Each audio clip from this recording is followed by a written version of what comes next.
to all of you in my class. My name is Sushma Chaudhary. I am the lecturer of English in JGIC Kala Kaushambi. Today I will teach to the students of class 11th English poetry. Lesson 1 Mercy.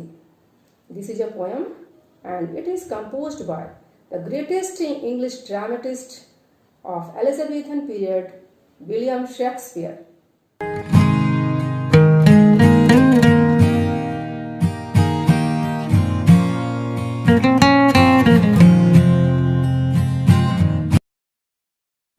Let's see the background of this poem. यह कविता William Shakespeare द्वारा लिखित नाटक the merchant of Venice से ली गई है। नाटक के मुख्य पात्र हैं शाइलॉक, एक यहूदी साहूकार, एंटोनियो, जो शाइलॉक से धन उधार लेने वाला एक ईसाई है, और एंटोनियो का फ्रेंड बैसेनियो। एंटोनियो शाइलॉक से अपने मित्र बैसेनियो के लिए 3000 ड्यूकेट्स कुछ पैसे उधार लेता है। पोर्शिया बैसेनियो की वाइफ है। जब एंटोनियो ने समय से धन वापस नहीं किया तो शाइलॉक ने ड्यूक के कोर्ट में मुकदमा दायर कर दिया। एंटोनियो ने एक बॉन्ड पेपर पर सिग्नेचर भी किया था, जिसकी एक शर्त के अनुसार निश्चित समय में धन वापस न करने पर शाइलॉक एंटोनियो के शरीर से 1 पाउंड मांस ले सकता था। शाइलॉक एंटोनियो की जान लेने पर उतारू है। एंटोनियो के मित्र बैसेनियो की वाइफ पोर्शिया उसे बचाने के लिए वकील के वेश में अदालत में हाजिर होती है। उसने शाइलॉक से एंटोनियो पर दया दिखाने का प्रभावशाली ढंग से प्रार्थना की। वह अपील एक कविता के रूप में थी, जो पोर्शिया के भाषण का एक हिस्सा है। Let's start the poem. Mercy. Mercy means kindness, Daya. The quality of mercy is not strange. Quality means good, mercy means Daya, kindness, strange means बाध्य करना। दया का गुण किसी को बाध्य करके नहीं प्राप्त किया जा सकता। यह स्पॉन्टेनियसली आता है, अर्थात स्वतः ही हृदय में उत्पन्न होता है। It droppeth as a gentle rain from heaven upon the place beneath. Droppeth means गिरता है, जेंटल रेन वर्षा की बूंदें, हेवन मीन्स स्वर्ग, upon the place beneath means नीचे।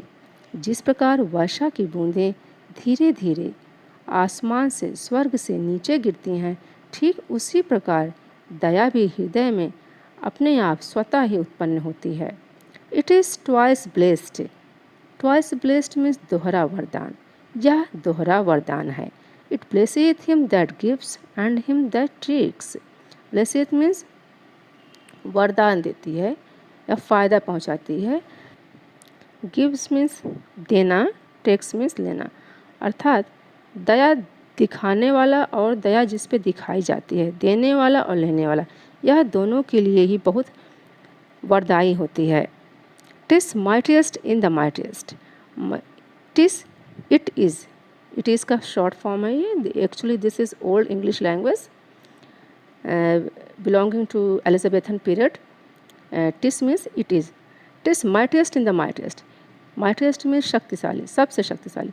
यह सबसे शक्तिशाली लोगों का सबसे बड़ा, सबसे शक्तिशाली ग्रेट क्वालिटी है। It becomes the throned monarch better than his crown.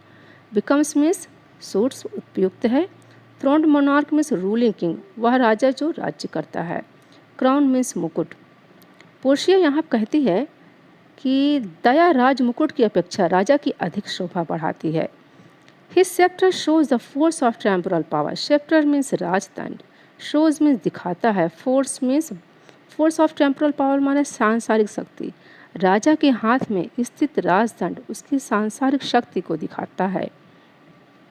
The attribute to awe and majesty, इससे लोगों के हृदय में भय और डर उत्पन्न होता है राजा के प्रति। अर्थात राजा के हाथ में जो रॉयल रॉड होती है, उसे देख करके लोगों के हृदय में डर और भय उत्पन्न होता है। Wherein does sit the dread and fear of kings, but mercy is above the scepter sway. Dread means आतंक, fear means भय। Here पोर्शिया से, यहाँ पोर्शिया कहती है कि महिमा और भय जो राजाओं की होती है, उससे जनता डरती है।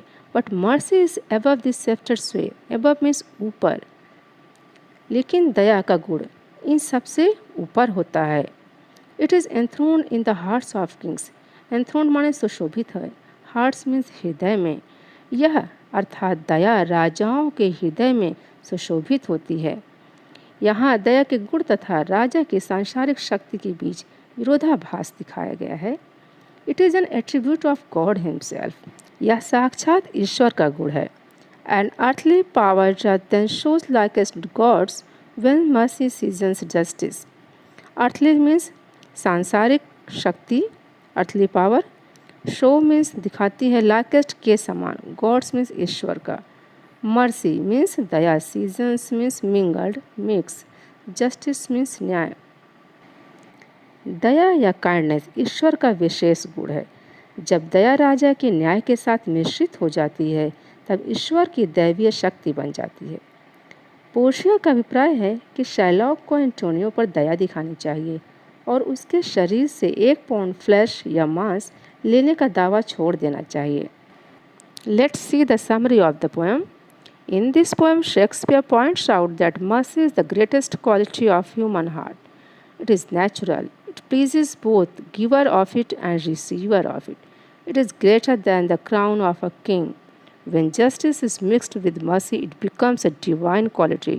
So it makes the kings immortal if they practice mercy in their justice. चलिए हम इसे हिंदी में भी समझने का प्रयास करते हैं बच्चों। इस कविता में शेक्सपियर कहते हैं कि दया इस पृथ्वी पर मानव हृदय का सबसे बड़ा गुण है। यह स्वाभाविक होता है, अर्थात अपने आप ही हृदय में उत्पन्न होता है। यह दोनों को आनंद देती है, इसके देने वाले को भी और लेने वाले को भी। यह एक राजा की शक्ति से भी महान होती है। जब न्याय में दया का मिश्रण हो जाता है तो यह ईश्वरीय गुण बन जाती है। इसलिए यह राजाओं को भी अमर बना देती है यदि वे इसे अपने न्याय में प्रयोग करें।